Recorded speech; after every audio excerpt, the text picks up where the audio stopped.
عليكم السلام أحبتي. هذه الحلقة رقم 742 ونحن في كتاب الحج، ونتعرض بقى يعني لغارات بعض غارات الأعراب على الحجاج. احنا ذكرنا تعطل الحج في الحلقة السابقة، وده طبعا كله في تأكيد لماذا كان الحج محصورا في الأسبوع الأول من ذي الحجة، وحتى نسي الناس أن الحج أشهر معلومات. احنا هنذكر بعض أمثلة عن غارات الأعراب على الحجاج، وهنسميها غارات علمانية. يعني علمانية يعني كانت لمجرد السلب والنهب، لم يكن لها دافع ديني، وناس جعانة وعايزة تاكل، فما بتقيش فرصة بقى لأن هم ينتظروا قوافل الحج ويهجموا عليها، وقد يحدث بقى قتل لبعض الناس وقد يحدث كده. لكن في كل الأحوال السبب الأساسي هو السلب، هم عايزين الفلوس. هنا في أحداث احنا بننقل طبعا من بعض ما ذكره ابن الجوزي في كتابه المنتظم، وابن الجوزي كان مهتم جدا بالتاريخ للعراق أكثر من أي حتة تاني، فكان التركيز بتاعه عما يحدثه للحجاج يعني الخراسانيين والقادمين من العراق في طريقهم إلى مكة. وإحنا قلنا أن منطقة نجد هي اللي كانت تفصل بين الحجاز وبين الشام والعراق، فكان لازم الناس تمر عليهم.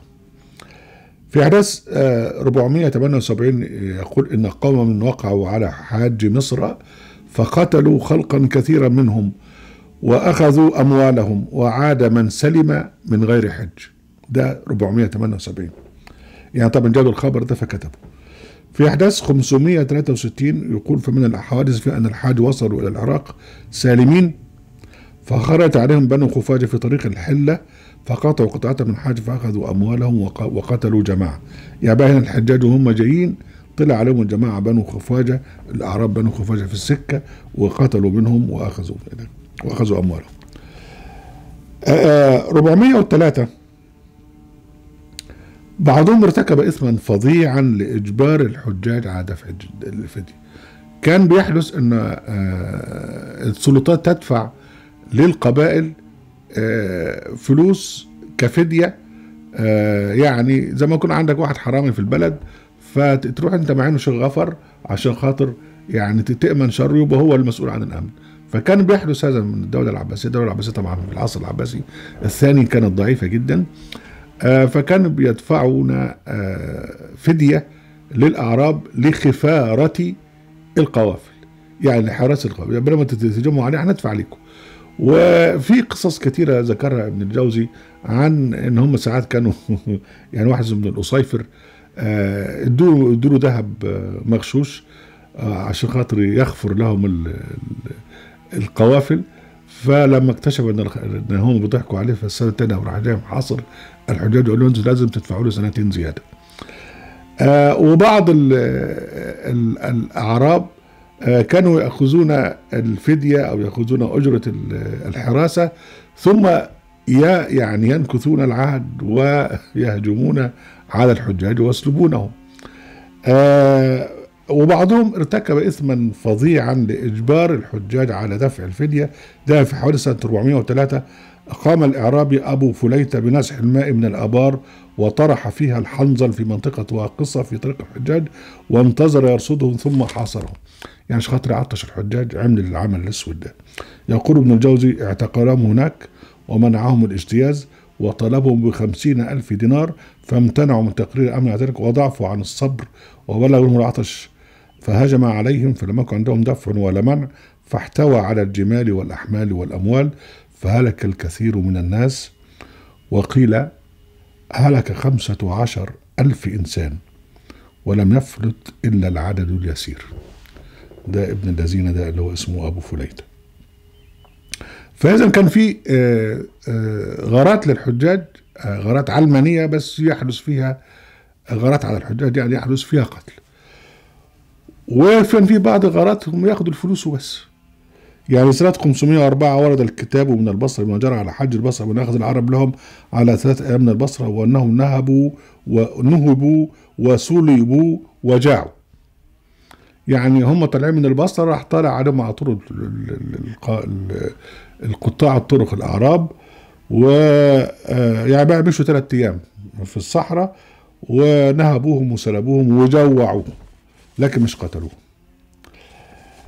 أفظع اعتداء على الحجاج ذكره ابن الجوزي، وكان يعني شاهدا على الأصل، كان في الوقت ده كان عايش وبيكتب من واقع المعاصرة، مش بينقل عن السابقين، ده هو بيكتب اللي يعني اللي بيصل إليه. كان سنة 545، هو متوفى 597. فهو يقول عن الحجاج، فلما وصلوا إلى مكة طمع أمير مكة في الحج، يعني عايز ياخد فلوس من الحج زيادة. مرض الأمير مكة اللي هو من الأشراف كان حرامي راخر، يعني طلب منه فلوس، فكان الأمير الحج اسمه قيماز قال له لأ، وطبعا كان معاهم حراسة،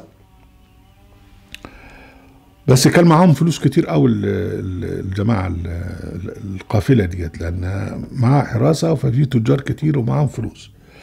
فطمع فيهم أمير مكة وطمع فيهم الأعراب اللي هم حوالين مكة، ورفضوا بقى ان هم يعطوا فلوس زيادة لأمير مكة.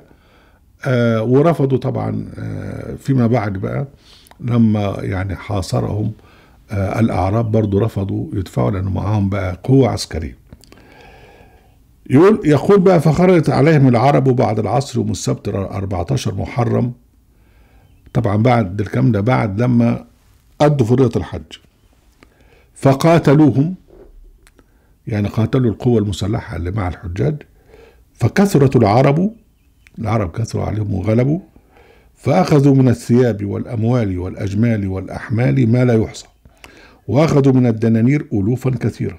طبعا الجماعة دول كان معهم قافلة وكان فيها حاجات تبيعها وحاجات تشتريها في موسم الحج، وهم راجعين بقى بالحاجات الكتيرة ديت كلها. فالجماعة العرب طمعت فيهم، فهم طالعين من مكة هجموا عليهم وهزموهم.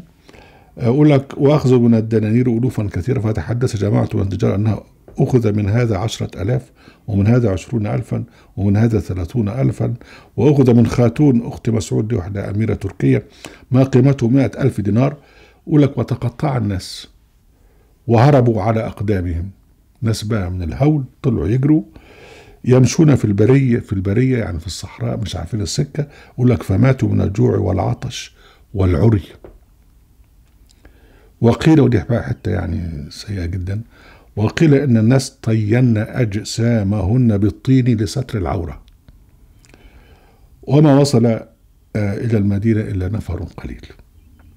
ده نموذج بشع جدا للهجوم على القوافل، وطبعا دول ناس مسلمين إلى آخره. يعني سنة 553 قال ابن الجوزي عن نفسه: وحججت في هذه السنة فتكلمت في الحرم نوبتين، فلما دخلنا المدينة وزرنا قبر الرسول إلى خلاق قيل لنا إن العرب قد قاعدوا على الطريق يرصدون الحاج، يعني قالوا العرب منتظرين كل ما تطلعوا. ويقول لك فحملنا الدليل على طريق خيبر، يعني راح الدليل بقى مودينا في سكة تانية بعيد عن العرب. يعني هنا بقى يعني سريعا كده بنقول إن كانت في غارات للعرب علمانية، يعني أهم شيء فيها أنها تاخد الفلوس، لكن ليس من هدفها أن تقتل الحجاج، لكن كانت تقتل الحجاج لما يكون في معركة إلى آخره. وده كله بيأكد، واحنا كنا بنتكلم عن القرن الخامس والقرن الرابع والقرن الثالث، بيؤكد بقى ان الحج كان له موسم واحد فقط اللي هو الاسبوع الاول من ذي الحج. اهلا وسهلا بكم احبابي، براجعكم على صوت قرآنية في قناة اهل القرآن وفي موقع اهل القرآن. لا تنسوا المشاركة بشير ولايك، وعليكم السلام.